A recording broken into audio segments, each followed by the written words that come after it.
Hello sports fans, Larry Allen here at the KGIS studios. Scott Suratt, the head football coach for the Carthage Bulldogs and the athletic director, entering his 12th season as the head man for the Bulldogs. Well, it's been 253 days by my count since the Bulldogs defeated Kennedale for the Class 4A Division I state championship, the second straight for the Dogs. The Dogs with 6 state championships under Coach Suratt in the last 10 years. Only 3 schools in the entire state can claim that: Aledo, Salina, and Carthage.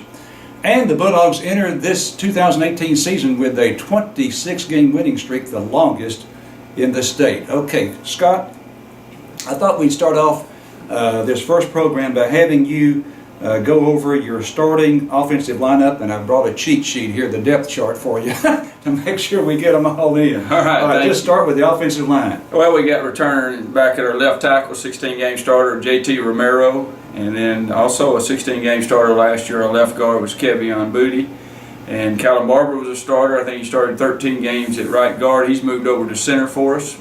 T. Kellum's a sophomore, and he's going to start at right guard for us, and he's D. Bowen's little brother, but he's not little, but he's his brother, yeah, so expecting big things out of him. And then Tykees Crawford is a junior, and he's going to start out at right tackle for us.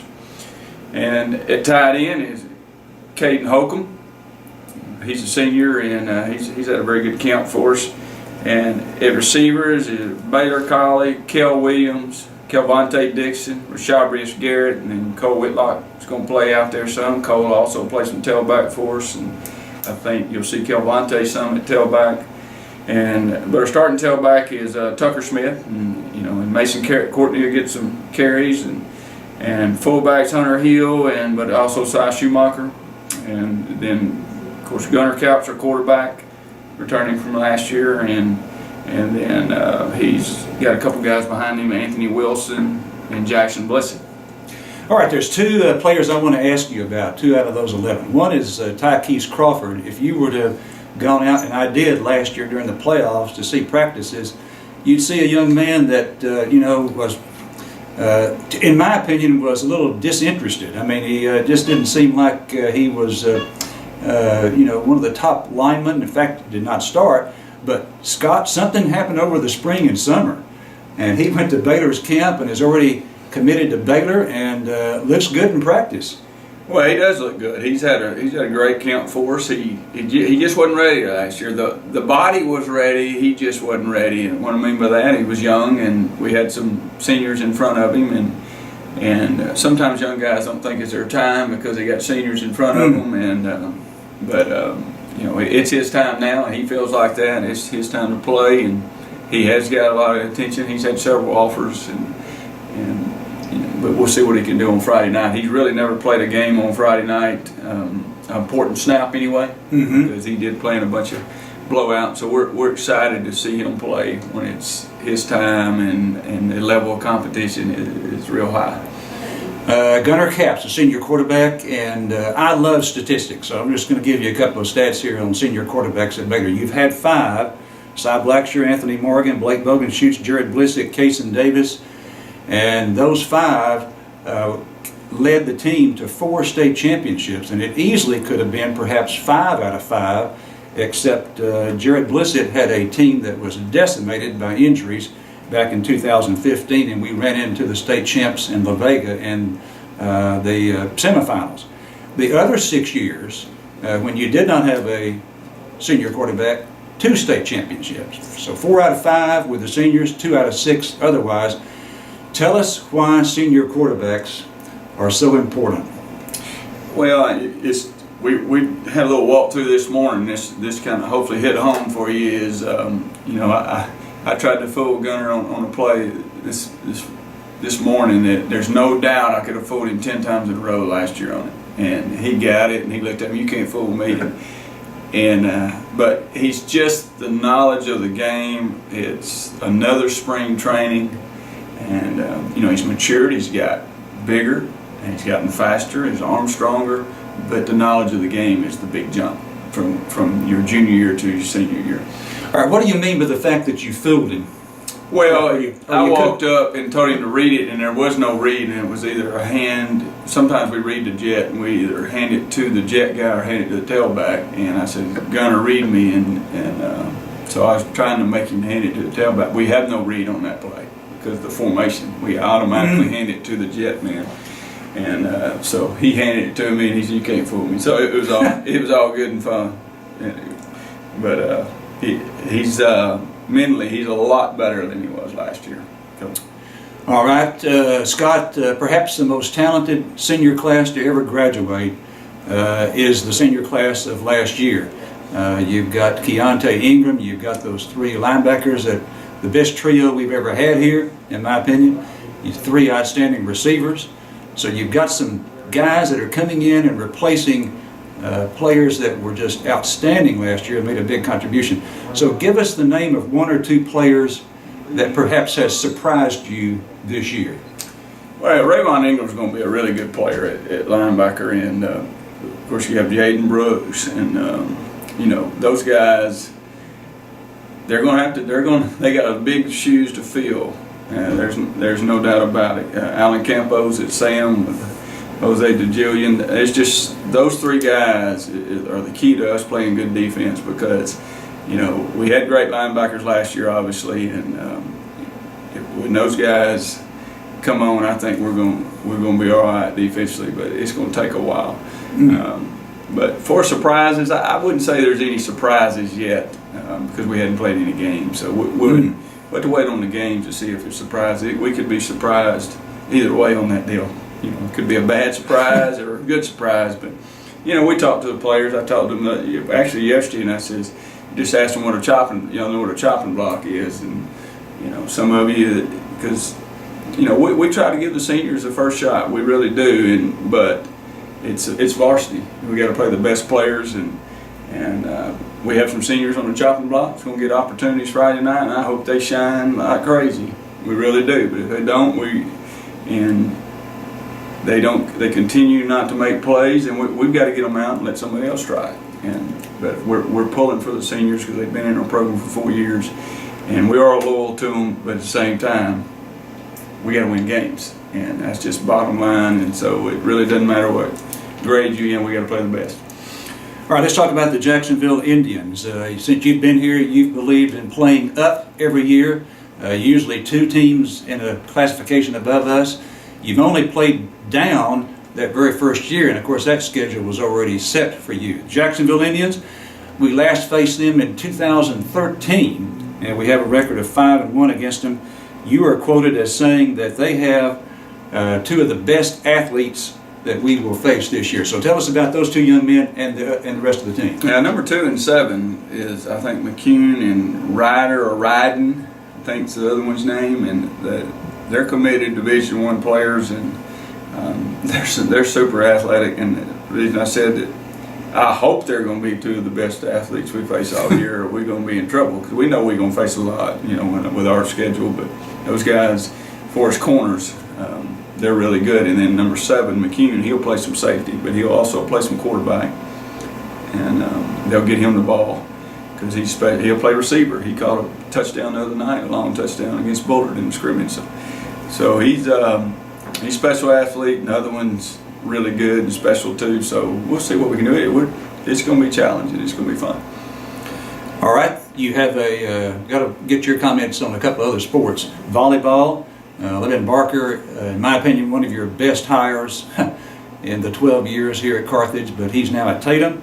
So you've got a new coach. Tell us about the coach and also how they're doing. Her name is Dawn Sturt. She came over from Spring Hill, and she coached at Liberty ILO, and then she coached at Hooks and coached at Arkansas High. I know she played in the state championship at Arkansas High. Didn't win it, but she played in it, was very successful there. And then Hooks, they were ranked in the top 5 a couple years and made the regional finals a couple years there.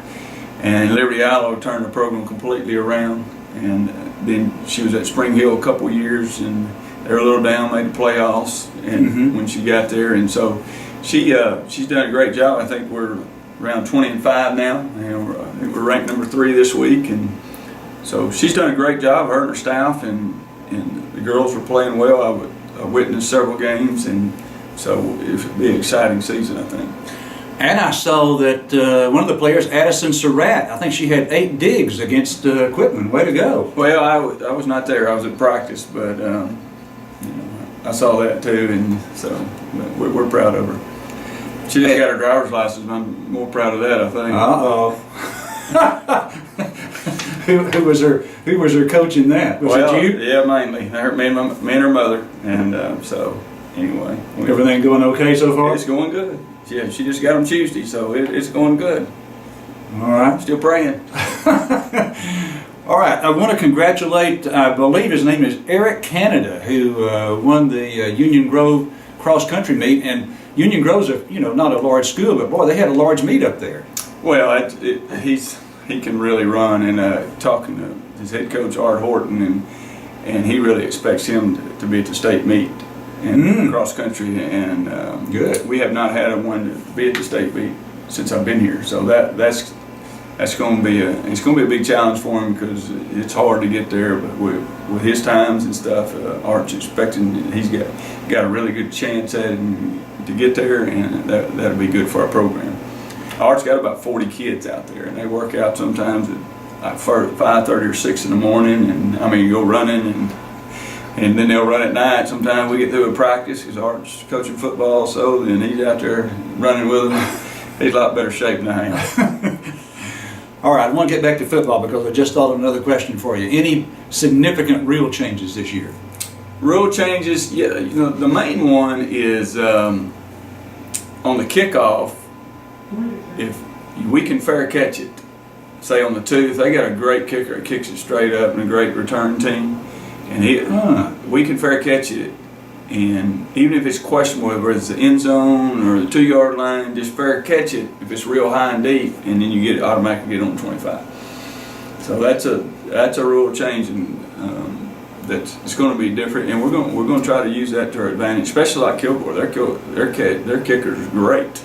And they've been able to pin us back on the 18-20 yard line a lot since we played them, and because he usually just kicks it out of the end zone, but when he misses it a little bit, he kicks it high and hits it on the 1 or 2 yard line, and then we've been back there on the 15 against those guys before, and so we'll probably fair catch with a really, really good kicker if it's really, really high.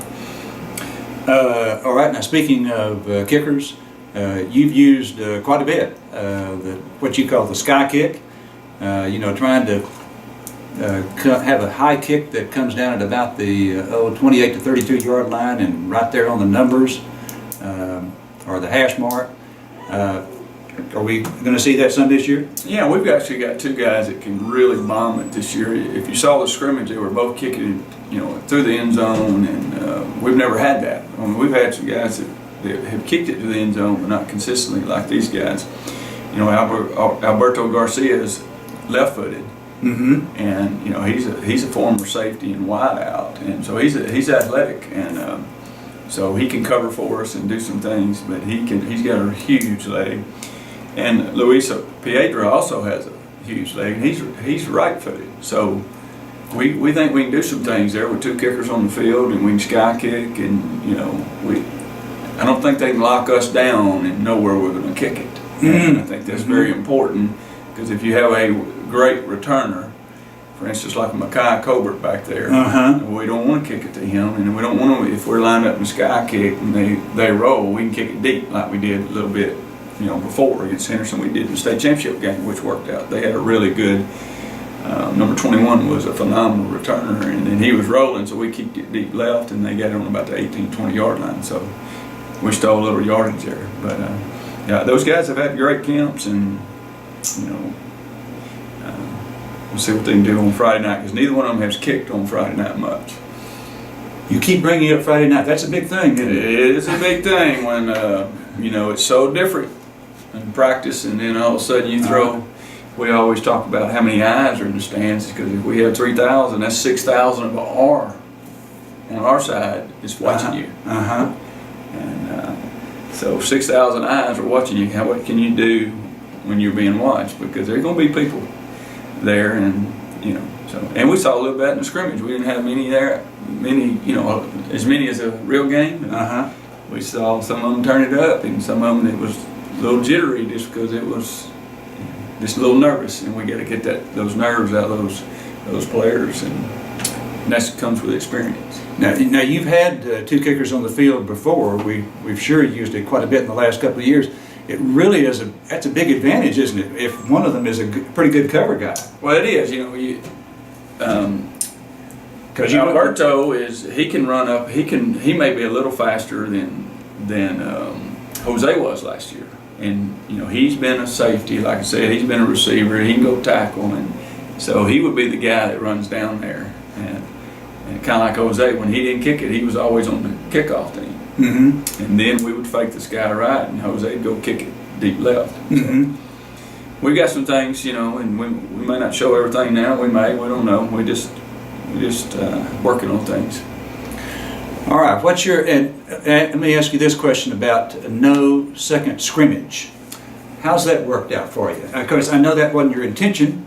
No, not at all. I mean, we just couldn't find one, and we tried to, get one with other people since we couldn't find one, like a 3-way scrimmage, but it just didn't work out. And we actually done more game situation, that week of the second scrimmage, and then we scrimmaged each other a little bit, and so I don't know. We'll see. I mean, we're not making any excuses.